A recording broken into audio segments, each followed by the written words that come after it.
Hey everyone, how's it going? Welcome back to Let's Play Hollow Knight. We are back in Dirtmouth because we have a few errands that we have to run. First is going to be buying a mask shard from Sly, and given all of our funds, we're also going to pick up the Lumafly lantern, since we're going to need it eventually anyway. Better now than,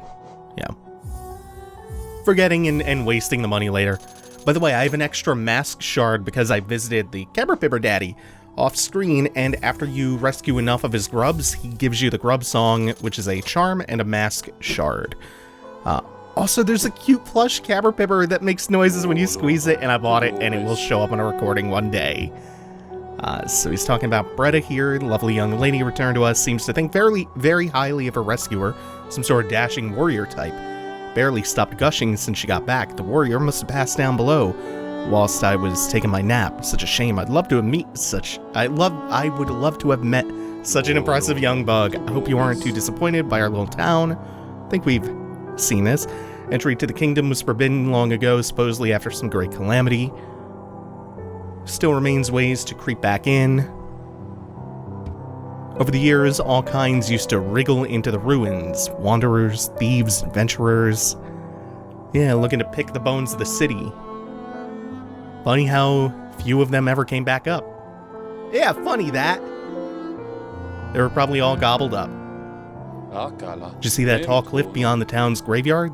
That's only the base of the cliff. Yeah, I think we've seen all this before.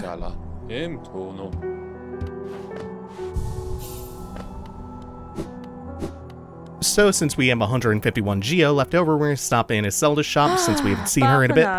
And just pick up, well, we have enough for one pin. By the way, these markers, they're map markers that you can manually place. They weren't in the original game. I think they were added with a Lifeblood update.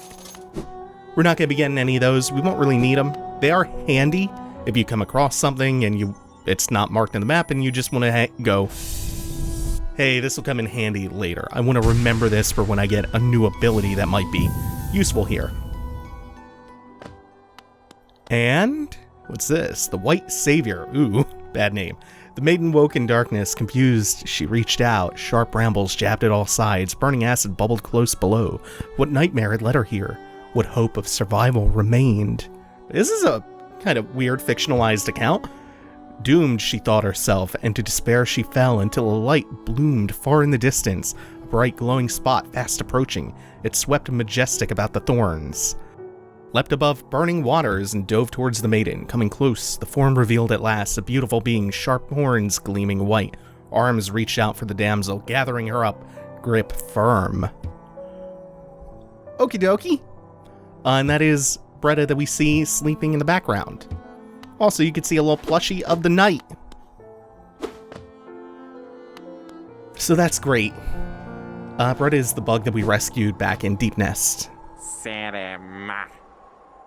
Pale thing, you wear that nail with ease. If you're in search of combat, you'll find no great warriors in this decaying burrow. I've heard an arena exists somewhere below, one built for our like. Meet me there, and we'll test what skills you possess. I'll be heading down soon. Come and find me if you can. Hallownest, what challenges await in its ruin? Alright, cool. So this town got a lot worse. It got more populated, but it got worse. We have Bretta out here writing fanfiction about us and keeping plush dolls of us. Sure, that's not going to end up like in misery. And we have Tizo, who's just kind of a prick. Does offer you a really useful hint about a location called the Coliseum of Fools, which we will see eventually. And he is also among several Kickstarter backer designed characters. 2, 3. This is a little tricky wall climbing spot, which we can do now since we have the Mantis Claws from the Mantis Village. Great, and this is what was on the other side of the gate, another mask shard.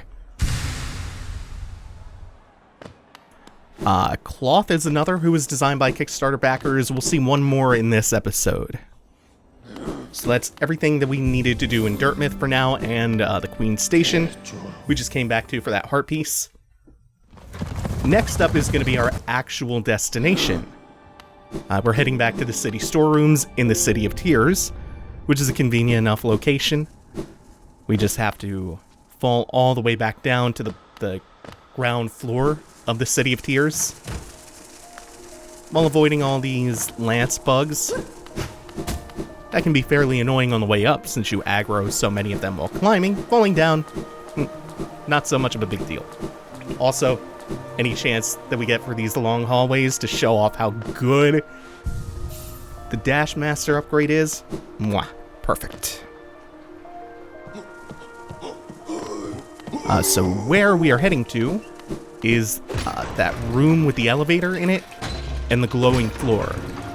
That glowing floor is not a spot to desolate dive onto. But remember that there was a mechanism that required a simple key. And we did find one of those. Didn't even have to buy it from Sly.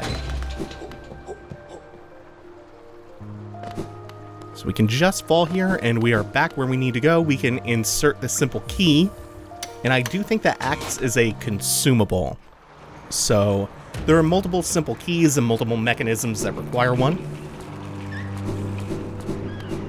And a very different atmosphere here. Less melancholy, more foreboding. Less somber. A lot more dangerous. Also note the wall was getting destroyed while we were attacking the geocache.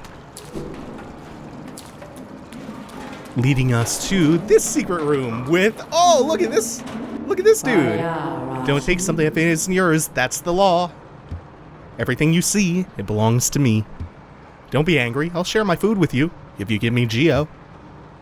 Look at this cool dude.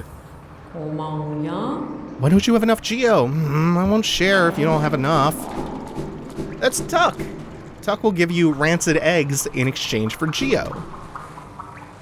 And once we give him enough, I think we'll also learn a little bit about Tuck. Tuck is that other Kickstarter backer character that we mentioned. Really have to be careful with these things down here. They're an ever-present danger, but especially down in the Royal Waterways, they love to use these in tricky spots. Also, note how we can actually swim in the water here, or we can tread water. Swimming, like diving down, is a cut feature. But we don't want to go here yet. That's to the next zone. And the next boss. We have a different boss to fight before that one. We'll get around to both of them today.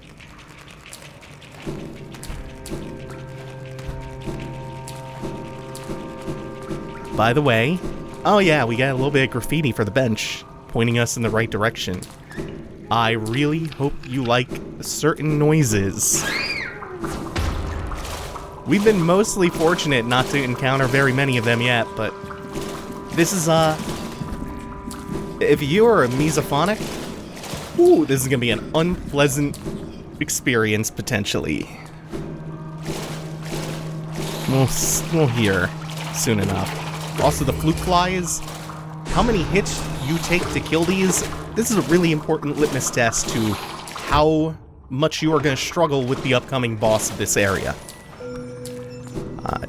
We took 2 shots to kill those, which is a bad sign. It's a real bad sign. We're going to want to work on that. Luckily, we have something that can tip the odds in our favor and turn those into one-hit kills.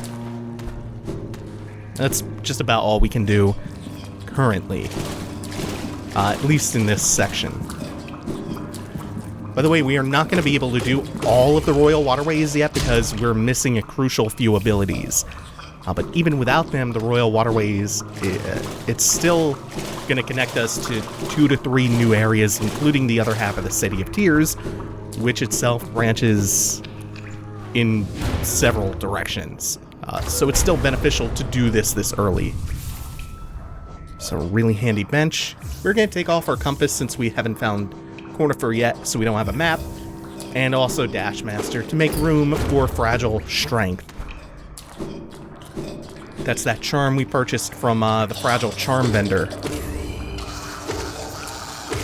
which increases our strength, but if we die while it's equipped, There we go. If we die while it's equipped, it will break and we have to pay to get it repaired. But notice that it made the difference. It allowed us to kill that fluke fly in one hit.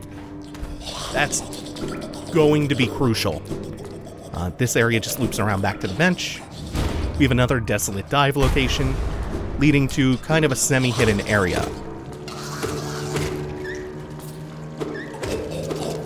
And these things are the reason why this is a challenging Sonic experience. Especially once they aggro onto you, because they are incessant. Oh, there we go. Oh, especially once you get multiple of them. They're loud as hell, so you can hear them from very far away. Oh, don't you love that noise? Don't you? Isn't it so good, though? Oh, I hate it. Enjoy the sultry sounds of someone just right next to your ear. Just all next to your face. Just getting right up in your personal space and licking at it. So the Royal Waterways, I think I was starting to say this before, is actually full of pure rainwater, as opposed to a lot of the acidic water that we've seen in places like the fungal wastes. There's also a lot of hidden stuff here. This is a really important shortcut as well, because it means that if we die on the upcoming boss, we don't have to deal with all of the goddamn licky noises. Oh, they've come back. Great. Also, the larvae sticking out of the walls will generate soul for us. A lot of it. Anyway, let's come for the main event.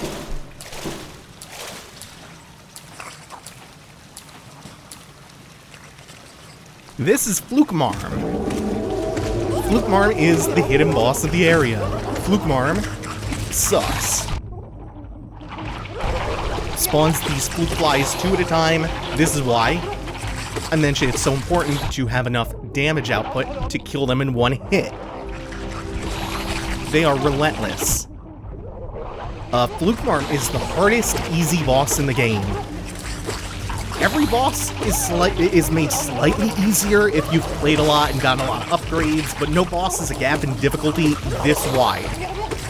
Between like nearly impossible if you do it early, to nearly trivial. It's absurd. The key difference is having, again, enough damage to one-shot the flies. So you can keep up with how rapidly it spawns them.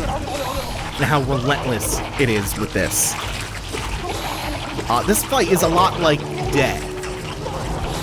You know, everything is smooth sailing, you're paying your bills on time, keeping on top of things. Then you hit a little bump in the road.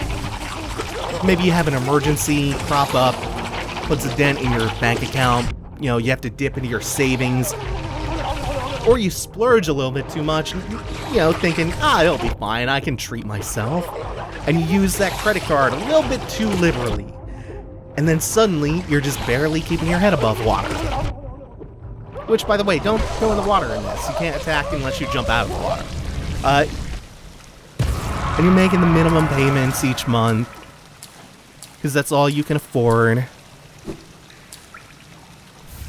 But the interest on that debt just keeps on compounding. It just keeps on getting worse somehow. Suddenly the debt's more than you can manage, and it's suffocating. And no matter how hard you try, that hole just keeps getting deeper and deeper. And you can't dig yourself out. Can't get out from under that crushing debt. The interest just keeps growing, and it just spirals. And just a few things going wrong. It keeps on snowballing. That's Flukemarm. Now, my knight here has some badges. He's got some upgrades. He's pretty well off financially. He's not just middle class. He's like way on the cusp. He's upper middle class. He's got a nice six-figure salary. Everything's going well for him. And even he was like, whew, these bills. This is a pretty rough month. He was just surviving there for a little bit. But he can keep paying him for as long as he needs. We saw that. And eventually it's gonna be fine. He got it under control. You see, our knight is privileged with his fragile strength charm and the one nail upgrade we got. So he pulled through. So yeah, Flukemarm is dead.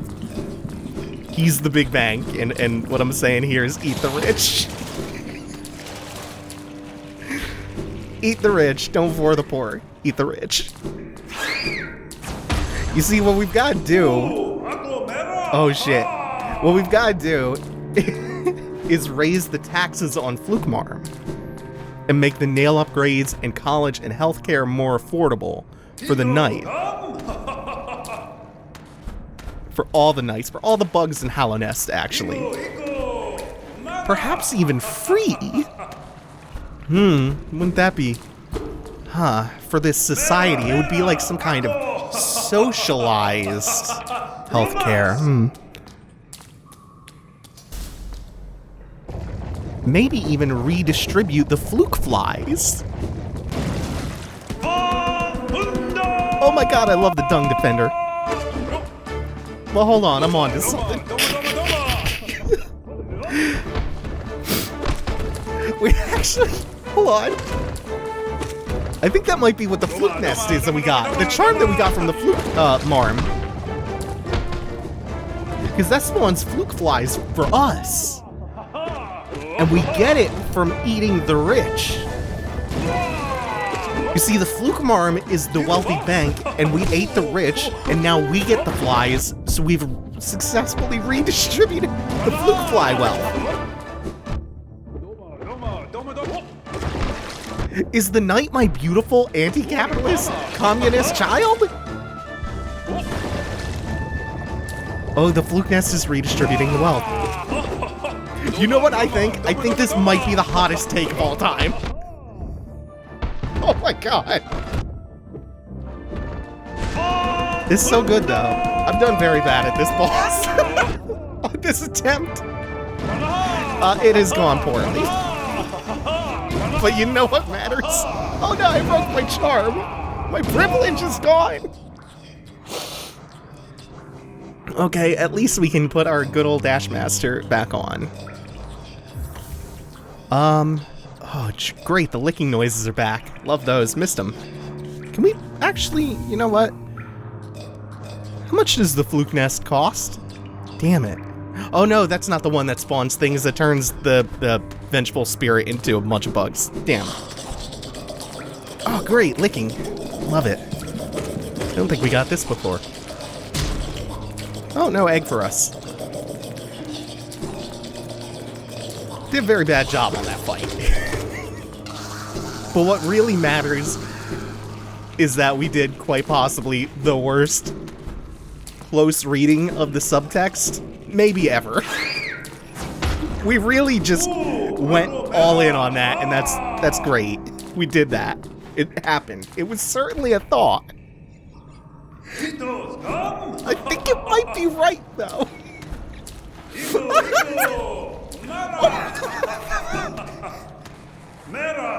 You see, the Dung Defender loves it. He's having a good old time with this take. With this very bad hot take. Man, Hollow Knight's the most communist game ever, huh? Weird. Anyway, the Dung Defender is the coolest ever. He's obviously based on Dung Beetle. He just loves it. He loves it so much. His life is great. He's gone off the grid. He has no need for money. He lives off the land and the shitballs that he makes for just sheer enjoyment. He just loves it so much. And the tone had gotten very bleak. It had gotten kind of dreary. Certainly it had gotten hostile. And then here's the Dung Defender just living it up and having just the best time. And loving the fight.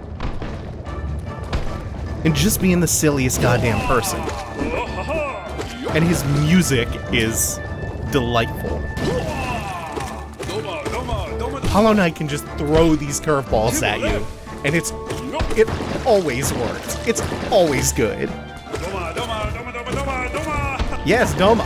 Indeed. Doma, Doma, Doma, Doma.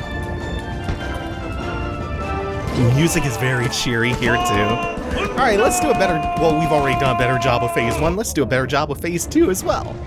Where he'll just rapid fire do these. We just have to... Oh. We have to run into him. We just have to hug him and show him some love. Why not? He's such a joyous fella. Why not show him all this love? And when you knock him on his back, as with other bosses, that's normally your chance to heal. I didn't really avail myself of that too well in the first fight. And of course, you can just ping-pong him against the wall while he's doing his armored armadillo stuff. Oh, that's one you really have to be careful of, because he can actually hit you, as he's done a few times. But when he's fully underground like this, he cannot. I've also been backing off as he throws those, because I did get clipped once or twice by being too close as he tosses the ship balls. Oh. Wow, I did just stand there and take it. Cool. Cool, cool, cool. And that's it for the Dung Defender. Who, you will note, we do not kill. The Dung Defender is way too nice and delightful to kill.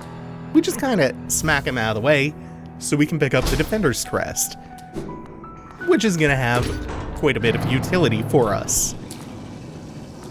Now there's something we can Desolate Dive here, or somewhere around here. Alternatively, we can just go straight over to the right to one of several new areas. If we climb straight up, I believe that brings us up to the second half of the City of Tears. What happens if we go down? Well, oh shit. Oh boy. Oh, big boy shit. Let's try this again. And take out our big problem. So we have lots of spikes down here. What we also have are these floating globules of darkness. And absolutely no music. Deafening silence.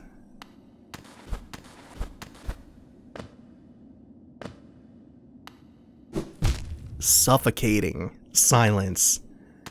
And the tone again becomes very different. But not hostile. I mean, the art is with how aggressively gray and grim it is, but the soundscape itself is not hostile. Not necessarily somber or melancholy either. Just desolate. Until you reach this point, and oh boy, what is all this shit?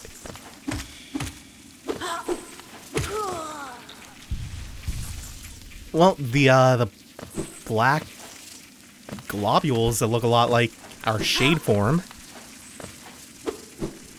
they're becoming more frequent, plus we have this dark smoke rising up. What is this area? Feels like a place we shouldn't really be, huh? Just by virtue of how different it is. It's not hostile, but it's not hospitable either. Again, referring purely to the music. Oh, and something we can fall into. Maybe if we keep mauling, we'll learn what the hell this place is. Mechanism with a slot for some kind of pass. We've seen that before.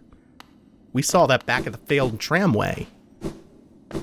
And we've seen a similar gigantic sealed doorway, too. No pass yet. So, nothing doing for that. The ancient Basin and Conifer managed to come down here. Let's get that map. Old caverns, these ones. Can't you just feel the weight of the kingdom above? It's a heavy thing, all right. More ways than one. Reckon not many had reached these steps. We're pioneers, you and I. At least in recent history. We just have just enough to get the ancient basin map. It's a long trek back up to the shop from here. I'll be resting my legs a little while longer. Not too long, though. Won't do to have a cell to worry. Well, this is a place that we are not supposed to be at. And we don't really have the means to do very much down here. So, I think that is mostly going to do it for now. Let's come to the left and see if we can find a bench or something. We can find one that we can pay for, but we don't have enough, so... Nothing but spikes off to the left, so... That's going to do it for now. Thank you all for watching. Take it easy. Have a good one.